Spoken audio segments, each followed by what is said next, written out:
Ernest Miller Hemingway was born in 1899 in Oak Park, Illinois, at the quiet beginning of a changing century, into a home shaped by discipline, tradition, and restraint. His father, a physician, introduced him early to fishing rivers, wooded trails, and long hours outdoors, where patience and observation came naturally. His mother brought structure, music, and order to the household, teaching control and expectation. As a child, Hemingway grew comfortable with silence, spending time alone in nature, watching water move and light change. These early years were unhurried, grounded in routine and reflection rather than noise or ambition. Slowly, he learned self-reliance, emotional restraint, and respect for the natural world. Without knowing it, the boy in Oak Park was forming the foundation of a life shaped by simplicity, endurance, and quiet strength. Values that would later define his writing and the man he became. Between the ages of 10 and 17, Ernest Miller Hemingway spent his summers in northern Michigan, far from city noise, surrounded by lakes, forests, and open sky. These years were shaped by long fishing trips, quiet mornings, and hours of solitude that taught him patience and self-control. In nature, he learned to endure discomfort without complaint and to observe the world closely before acting. At school, he began writing for newspapers, discovering that words could be sharpened like tools rather than decorated like ornaments. He was not loud or reckless, but inwardly determined, slowly forming a sense of identity grounded in independence and restraint. By his late teens, Hemingway had already learned a lifelong lesson: strength was not shown through excess, but through clarity, discipline, and the ability to stand alone. At 17, Ernest Miller Hemingway made a decisive choice that shaped his future, rejecting college in favor of work as a young reporter at the Kansas City Star. Inside the newsroom, he learned a strict discipline that would define his voice forever. Editors demanded short sentences, strong verbs, and absolute clarity, allowing no room for exaggeration or emotion without purpose. Day after day, Hemingway observed real people, real suffering, and real consequences, learning to record truth without decoration. This period sharpened his instincts, teaching him that powerful writing did not explain feelings, but revealed them through action.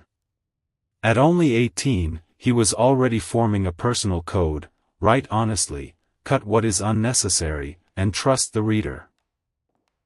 These lessons, learned quietly at a desk, became the foundation of a style that would later change modern literature. At 18, Ernest Miller Hemingway left America and volunteered as an ambulance driver during World War I, seeking purpose in a world already shaped by violence. Stationed in Italy, he encountered war not as an idea, but as sudden noise, shattered bodies, and irreversible moments. In 1918, while delivering supplies to soldiers, a mortar explosion tore into his legs, leaving him severely wounded and permanently changed. Lying injured under fire, he helped others before himself, an act that revealed both courage and consequence. Hospital recovery was slow and isolating, filled with pain and reflection. The war stripped away youthful illusions and replaced them with hard clarity. Hemingway learned that bravery carried a cost, and survival did not guarantee innocence. At 19, he returned marked by experience, carrying memories that would quietly shape his writing for the rest of his life. Between the ages of 19 and 21, Ernest Miller Hemingway faced recovery not only of the body, but of the heart. While healing in a military hospital in Italy, he fell deeply in love with a nurse, finding comfort and hope during long months of pain and uncertainty. The relationship gave him emotional refuge, yet it ended quietly, leaving behind disappointment and loss.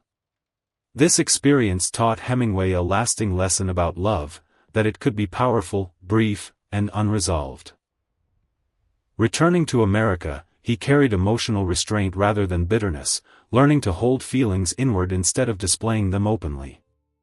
These early encounters with affection and separation shaped his understanding of intimacy. He began to realize that emotions were strongest when implied, not explained.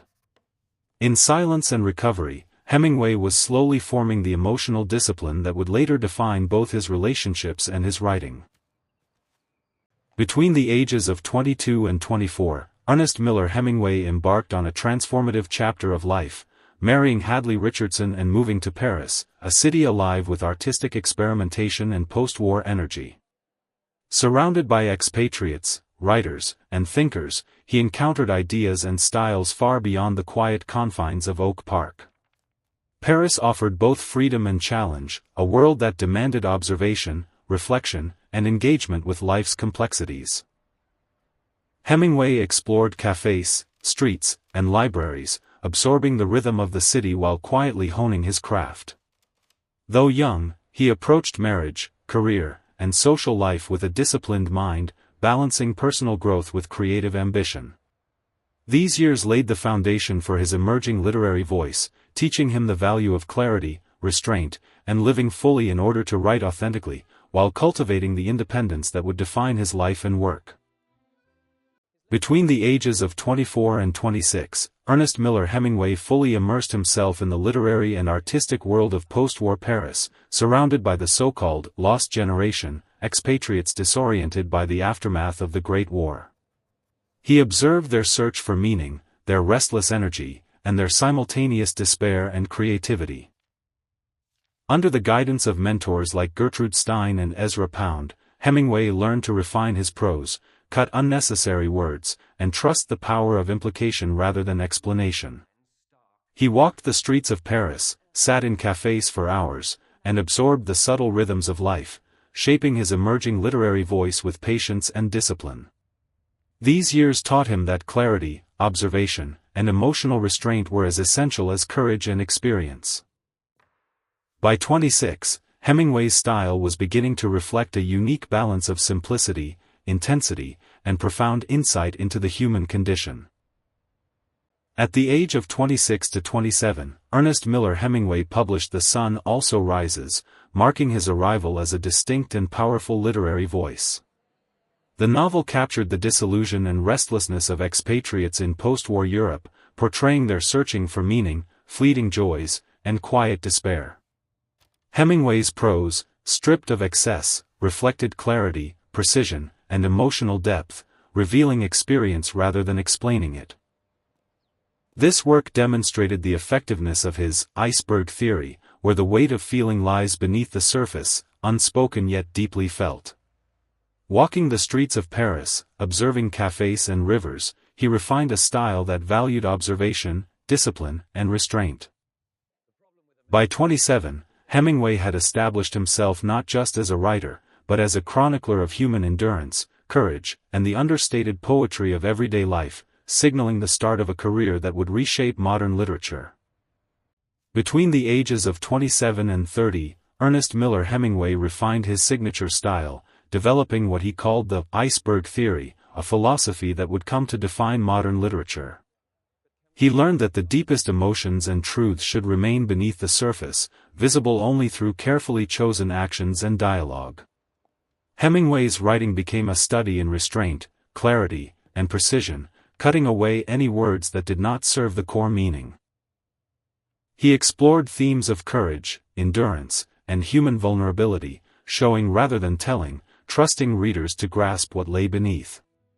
During these years, he traveled, observed, and wrote tirelessly, his experiences shaping a style that was deceptively simple yet profoundly powerful.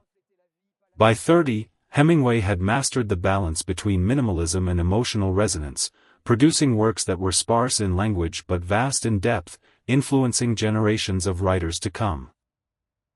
Between the ages of 30 and 33, Ernest Miller Hemingway became captivated by Spain, immersing himself in the culture and, most intensely, in the world of bullfighting. He saw the arena as a pure confrontation with life and death, a test of courage, dignity, and human endurance. Hemingway traveled across Spanish towns, observing matadors, crowds, and rituals with keen attention, absorbing the discipline, tension, and artistry of each movement. These experiences deepened his understanding of bravery, fear, and honor, shaping both his philosophy and his writing. In Spain, he recognized parallels between the arena and human existence, the quiet struggle, the unspoken rules, and the dignity found in facing danger with composure. By 33, Hemingway's encounters with bullfighting had profoundly influenced his literary voice, infusing it with intensity, precision, and a heightened awareness of life's fragile yet resilient nature. Between the ages of 33 and 41, Ernest Miller Hemingway traveled to Spain as a journalist during the Spanish Civil War, witnessing the intensity of political conflict, human courage, and moral complexity firsthand. He observed both heroism and suffering, capturing the small, vivid moments that revealed the larger truth of human endurance. These experiences inspired his later masterpiece, For Whom the Bell Tolls, where he explored loyalty, sacrifice, and the profound cost of engagement in a cause greater than oneself. Hemingway learned to translate real-life courage into fiction with precision and emotional resonance, balancing stark realism with restraint. The war deepened his understanding of humanity, endurance, and mortality, reinforcing his philosophy that the strongest stories lie beneath the surface, felt rather than told. By 41, Hemingway had transformed observation into literary power, blending experience with artistry. Between the ages of 41 and 45, Ernest Miller Hemingway experienced both acclaim and personal reflection as his reputation as a writer solidified.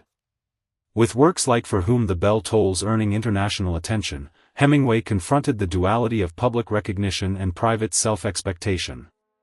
Fame brought invitations, social gatherings, and influence, but also an intensified scrutiny that tested his discipline and resolve. He balanced public life with solitary writing, often retreating to quiet landscapes to observe, reflect, and refine his craft. Hemingway recognized that identity was intertwined with action, integrity, and the clarity of his words. These years reinforced his belief that personal and artistic courage were inseparable, and that enduring value lay not in popularity, but in honest expression. By 45, Hemingway had mastered the delicate balance between external acclaim and internal authenticity, further defining the man. Between the ages of 45 and 50, Ernest Miller Hemingway settled in Cuba, where the turquoise waters, salty breeze, and quiet rhythm of the sea offered both solace and inspiration. He lived at Finca Vigia, a house overlooking Havana, dedicating hours to writing while observing fishing boats, the changing sky, and the lives of locals. The sea became a teacher, revealing patience, endurance, and the subtle forces that shape life. Hemingway pursued deep reflection, balancing solitude with occasional visits to friends and fellow writers. His experiences fishing in the Gulf Stream and immersing himself in Cuban culture enriched both his mind and spirit, influencing the structure, clarity, and depth of his prose. By 50, Hemingway had forged a profound connection between place, discipline, and creativity, learning that calm observation and intimate engagement with the world were as vital to art as talent and experience. Between the ages of 50 and 53, Ernest Miller Hemingway began to feel the quiet toll of years filled with physical strain, injuries, and emotional pressure, yet his commitment to writing never weakened. Living primarily in Cuba, he followed strict daily routines, rising early to work with discipline and precision despite growing fatigue and discomfort.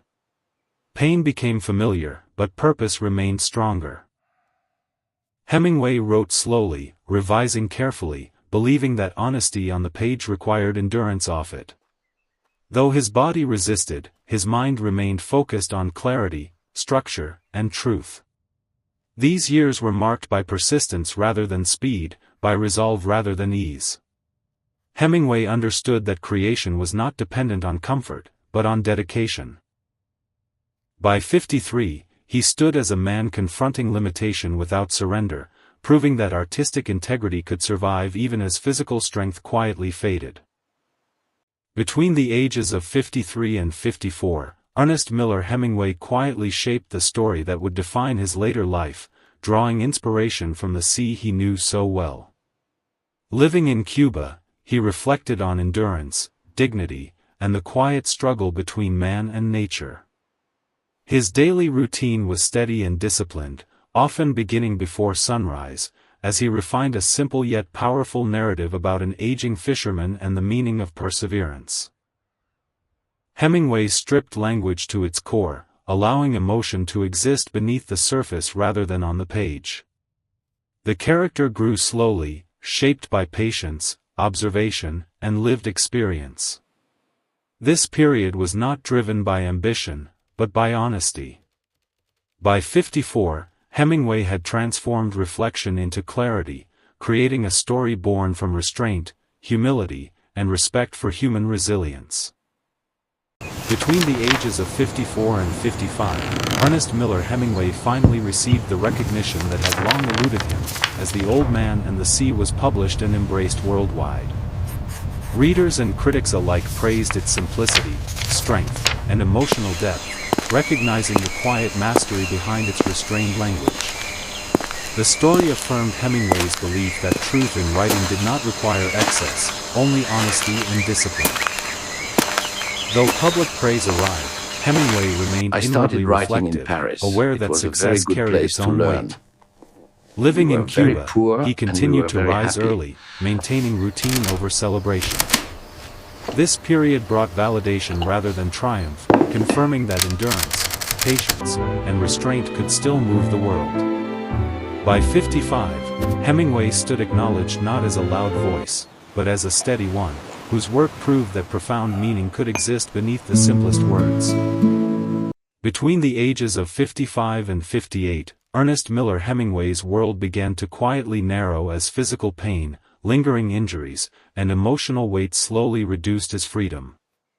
Though still respected and widely read, he traveled less and withdrew more often into familiar routines. Writing became slower, interrupted by fatigue and frustration, yet his commitment to discipline never vanished. Hemingway relied increasingly on memory, reflection, and observation rather than action, revisiting earlier experiences that had shaped his identity. The confidence of earlier years softened into introspection, as the boundaries of his life grew smaller but deeper. These were not years of surrender, but of endurance. By 58, Hemingway faced limitation with the same resolve he had long admired in his characters, confronting change with dignity, restraint, and quiet persistence rather than resistance or escape. Between the ages of 58 and 60, Ernest Miller Hemingway faced an invisible battle that proved more difficult than any physical hardship he had endured. His thoughts became restless, memory unreliable, and confidence slowly eroded by anxiety and confusion. Writing, once a source of certainty, now required great effort, as clarity came and went without warning. Though surrounded by care and concern, Hemingway felt increasingly isolated within his own mind. He questioned his worth, fearing the loss of the discipline that had defined his life. Yet even in struggle, he sought dignity, holding on to routine and self-respect. These years were marked not by weakness, but by suffering endured quietly. By 60, Hemingway confronted the limits of endurance, revealing the human cost behind a lifetime devoted to strength, control, and unwavering artistic truth. At the age of 61, Ernest Miller Hemingway entered the final chapter of his life, marked by silence, reflection, and profound inner struggle. Once defined by physical strength and mental discipline, he now faced a quiet narrowing of possibilities. Writing had slowed, memory faltered, and the confidence that shaped his identity weakened under the weight of illness and exhaustion. Surrounded by familiar places yet feeling distant from himself, Hemingway wrestled with the fear of losing the clarity that had guided his work and life. These final months were not loud or dramatic, but deeply human, shaped by vulnerability rather than conquest. His life ended quietly in 1961, leaving behind a body of work defined by honesty, restraint, and courage. Hemingway's final chapter reminds us that even the strongest voices can fade softly, carrying dignity to the very end. Beyond his lifetime, Ernest Miller Hemingway endures not as a myth, but as a discipline of truth, restraint, and clarity. His writing reshaped modern literature, proving that strength could exist in simplicity and emotion could live beneath the surface. Across generations, writers learned from his precision, his respect for silence, and his belief that honesty mattered more than decoration. Hemingway's characters reflected courage, dignity, and endurance, mirroring the values he pursued throughout his life. Though time carried him beyond the world he described, his words remained grounded in universal human experience. Oceans still echo his stories, landscapes still carry his voice, and readers continue to find meaning in his restraint. Hemingway's legacy is not defined by fame or struggle, but by impact. He remains present wherever truth is written simply, clearly, and without fear.